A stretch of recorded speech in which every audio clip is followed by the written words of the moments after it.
Most of us think we only put fat in our fat cells when we eat too much. But as Gary Taubes explains in Good Calories, Bad Calories, your fat cells are like rechargeable fuel cells. Every time you eat, you store some fat.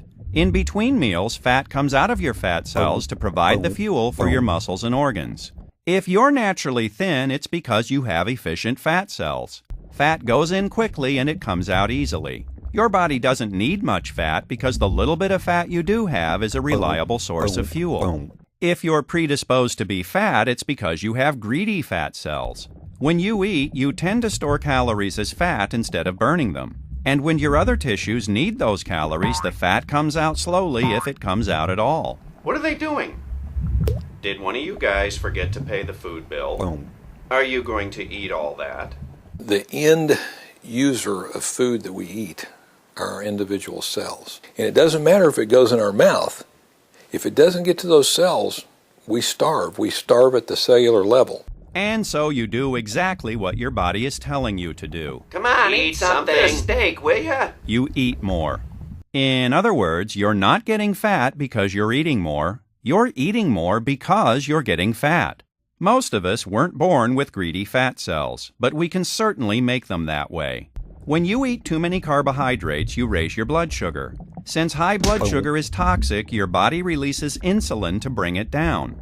But your body can only burn a little bit of sugar at a time. So what happens to the rest of it? Your storage sites for carbohydrate are limited, and we've got unlimited storage places for fat, so the body ends up just converting the carbohydrate to fat.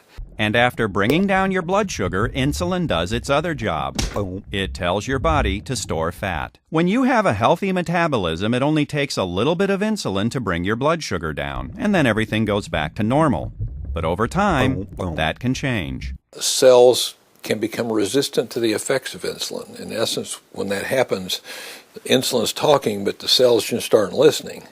And so they don't get the message from insulin, so they don't do what they're supposed to do. Hello? Stop hitting me. I'm not hitting you. Stop hitting me. I'm not hitting you.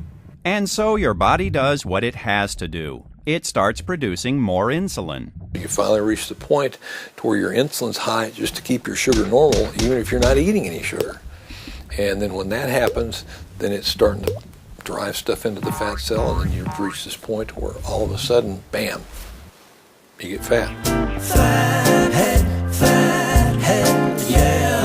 I'm gonna start thinking smarter.